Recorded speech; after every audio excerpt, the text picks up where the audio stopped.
6 महीने पहले एक लड़के का सिलेक्शन आईआईएम कोलकाता में हो गया। कोलकाता जाकर उसने वहां एडमिशन करवाया और हॉस्टल में रहने लगा, लेकिन हॉस्टल का माहौल उसे ठीक नहीं लगा, तो उसने कमरा किराया पर लेकर रहने का फैसला किया। कॉलेज के पास में ही एक कमरा किराए पर ले लिया। वहां रहते हुए उसे लगभग 3 महीने हो चुके थे, तभी उसकी जानकारी पड़ोस में रहने वाली एक भाभी से हुई। वो अक्सर मार्केट से उनके लिए सामान वगैरह ले आता था। उनसे बातचीत करते हुए मालूम चला उनका 1 साल पहले तलाक हो चुका है और वो अकेली रहती है। तभी उसने भाभी की हर संभव मदद करना शुरू कर दी। वे दोनों एक दूसरे के बहुत अच्छे दोस्त बन चुके थे। एक दिन रात को भाभी का उससे फोन आया और बोली, आज मेरा घर पर मन नहीं लग रहा है, क्या तुम थोड़ी देर के लिए मेरे रूम पर आ सकते हो? उसने उनको हाँ बोला और 5 मिनट बाद उनके रूम पर चला गया। उसके वहां जाते ही वो उसे गले लगाकर रोने लगी और बोली, तुम मेरा कितना ख्याल रखते हो, मेरे पति को तो मेरी कोई कदर ही नहीं थी। उसने उसको बड़ी मुश्किल से चुप कराया और देर रात तक बातें करते रहे। फिर उसने इमोशनल होकर बोला कि तुम बहुत अच्छे लड़के हो, मैं मन ही मन तुमको बहुत पसंद करने लगी हूँ। आज से तुम ही मेरे सब कुछ हो, आज से मैं तुम्हारी हुई। तुम बोलो क्या चाहते हो, मैं तुम्हें मना नहीं करूंगी। उसने मौके का फायदा उठाकर बिना देर किए भाभी से बोला, भाभी तुम अगर सच में मना नहीं करोगी तो मुझसे वादा करो। भाभी बोली, वादा है मेरा, अब बोलो तुम क्या चाहते हो। लड़का बोला, फरवरी में बंगाल में चुनाव है और आप वादा करो कि भाजपा को ही वोट दोगी। ऐसा बोलकर वो वापस अपने रूम में आकर सो गया। उस बेवकूफ के लिए बीजेपी से बढ़कर कोई नहीं है।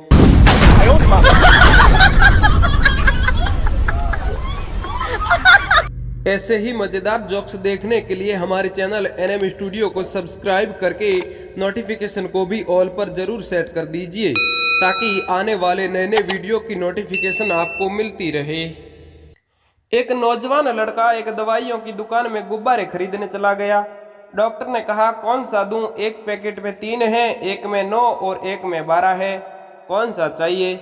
उसने कहा, मुझे जिसके साथ काम करना है वह बहुत सुंदर है, मुझे गुब्बारा इसलिए चाहिए क्योंकि आज पूरी उसके साथ गुजारने वाला हूँ। पहले मैं उसके घर जाकर डिनर करूंगा, फिर हम दोनों घूमने जाएंगे और उसके बाद जब वापस आएंगे तो हम काम करेंगे। अगर एक बार मैंने काम कर लिया तो वो बार बार करने को कहेगी, इसलिए मुझे 12 गुब्बारों वाला पैकेट दे दीजिए। लड़के ने गुब्बारों का पैकेट खरीदा और वहां से चला गया। शाम को जब वह लड़की के घर पहुंचा तो थोड़ी देर ड्राइंग रूम में बैठा, फिर खाना खाने के लिए लड़की के मम्मी पापा के साथ बैठ गया। वह कहने लगा, क्या आप खाने से पहले पूजा पाठ नहीं करते हैं? लड़की के मम्मी पापा ने उसे देखा और कहा, करते तो हैं पर आज भूल गए। वे सब उठे और पूजा करने लगे। जब उन्होंने पूजा शुरू की तो वह लड़का काफी देर तक पूजा करता रहा। लड़की उसकी तरफ झुकी और उसे कहने लगी, तुमने कभी मुझे नहीं बताया कि तुम इतने धार्मिक आदमी हो। वह उसकी तरफ मुड़ा और कहने लगा, तुमने भी तो मुझे कभी नहीं बताया कि तुम्हारे पापा एक डॉक्टर है।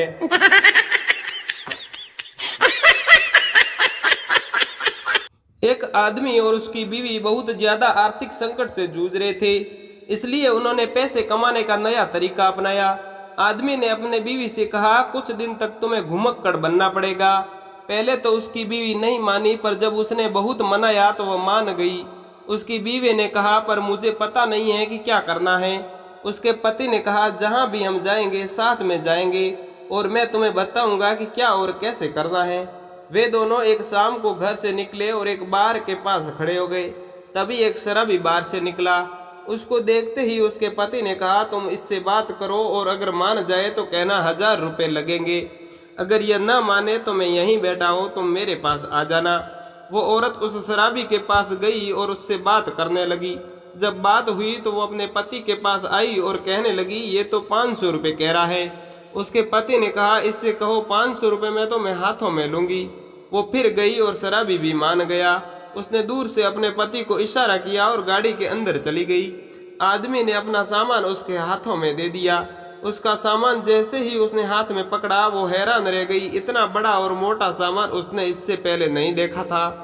उसने इसे थोड़ी देर तक हिलाया और फिर गाड़ी से उतरकर बाहर आ गई और भागते हुए अपने पति के पास आई और हाँफते हुए कहने लगी, क्या तुम इस आदमी को 500 रुपये देकर मेरे लिए किराए पर रख सकते हो?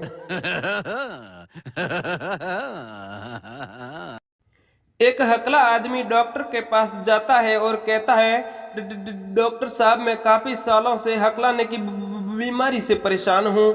क्या आप मेरी कोई सहायता कर सकते हैं? डॉक्टर कहता है, ठीक है, मुझे आपकी जांच करनी होगी ये देखने के लिए कि आपकी परेशानी का कारण क्या है। जांच के बाद डॉक्टर कहता है, मुझे लगता है कि मुझे तुम्हारी बीमारी का पता लग गया है। आदमी पूछता है, क्या कारण है डॉक्टर साहब?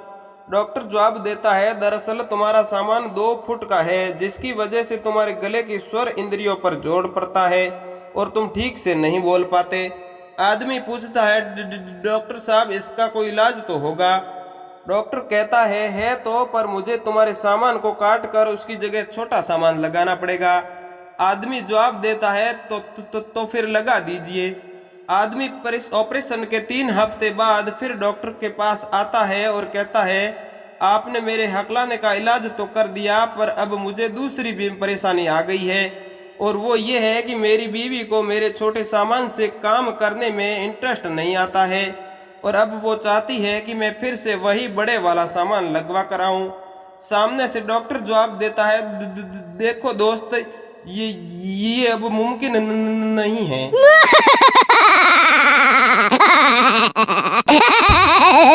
एक स्कूल की कक्षा में एक अध्यापिका बच्चों से उनके माता पिता के बारे में पूछ रही थी कि उनके माता पिता कौन कौन सी नौकरी करते हैं। अध्यापिका पहले बच्चे से बोली, बच्चे बताओ, आपके मम्मी पापा क्या करते हैं? बच्चा बोला, मेरे पापा वकील है और मम्मी नर्स है। अध्यापिका बोली, बहुत अच्छे। फिर दूसरे बच्चे से पूछा, बताओ, आपके मम्मी पापा क्या करते हैं? दूसरा बच्चा बड़े गर्व से बोलता है, मेरे पापा पुलिस वाले हैं और माँ टीचर है। अध्यापिका बोली, बहुत अच्छे। फिर पप्पू से पूछती है, पप्पू बताओ, तुम्हारे मम्मी पापा क्या करते हैं? पप्पू झट से जवाब देता है, मेरे पापा नहीं है और मेरी माँ घुमक्कड़ है। अध्यापिका उसका जवाब सुनकर उसे डांटती है और सजा देने के लिए प्रिंसिपल के पास भेज देती है। कोई 10 मिनट के बाद जब पप्पू वापस आता है तो अध्यापिका उसे पूछती है, क्या तुमने वह सब प्रिंसिपल को बताया जो तुमने क्लास में कहा था? पप्पू बोला, जी हाँ मैडम। अध्यापिका बोली, तो क्या कहा उन्होंने? पप्पू बोला, जी उन्होंने मुझे चॉकलेट दी और मुझसे मम्मी का फोन नंबर लिया।